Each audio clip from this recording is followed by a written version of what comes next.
Hi, my name is David P Shapiro. I'm the owner, managing partner of the law office of David P Shapiro, located in San Diego, California, where my firm helps good people regain control of their future when charged with a crime. This video, I want to talk to you about federal court, federal crimes in San Diego, and a few things that you really need to know if you or a loved one are being charged with the crime in federal court in the Southern District of California. Well, the Southern District of California, bottom line is, you're accused of committing a federal crime in San Diego County, you're going to be in the Southern District of California. There's no other way around it.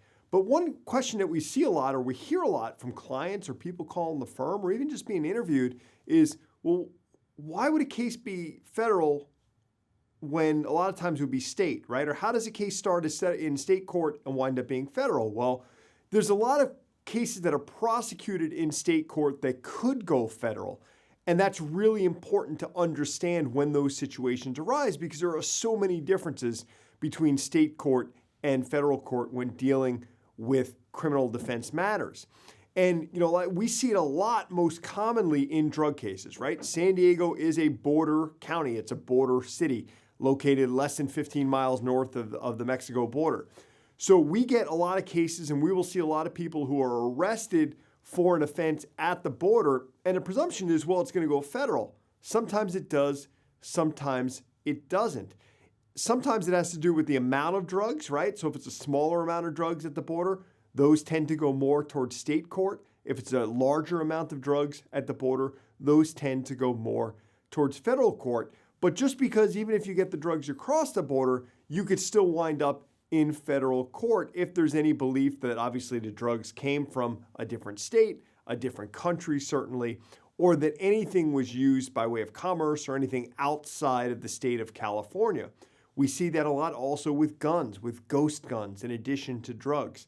So it's important that your attorney and a law firm that you hire have an understanding and have enough experience in both courthouses, in the Southern District of California as well as San Diego Superior Court, to know what is the probability that this case may wind up going to federal court.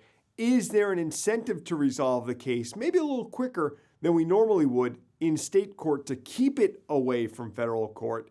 Is there a chance you could still wind up in federal court even if you resolve your case in state court? And when is the right time, right? When are the right times to resolve cases? When are the right times to push on, knowing that you could wind up in federal court? Well, what's important for purposes of this video is that federal court, although it's criminal law of the United States. You're dealing with the United States Attorney's Office. You're not dealing with the District Attorney's Office. More resources when you're being prosecuted by the federal government. Harsher sentences in many instances, and mandatory minimum sentences far more than what you may see in state court. And also the amount of time you would actually have to serve on a sentence in many instances. You wind up serving more time in federal court, actual time, than you would if you received a comparable sentence in state court. So the bottom line is a lot of differences between state and federal court. You want a law firm that understands, appreciates, and has experiences navigating through both of these courthouses, both of these different systems, to best protect your freedom, your future, not only today, but tomorrow, next week, next year. Think big picture with a good knowledge of federal court as well. We are certainly one of those firms and can be reached at 619-295-3555. Again, David Shapiro, San Diego criminal lawyer, 619-295-3555.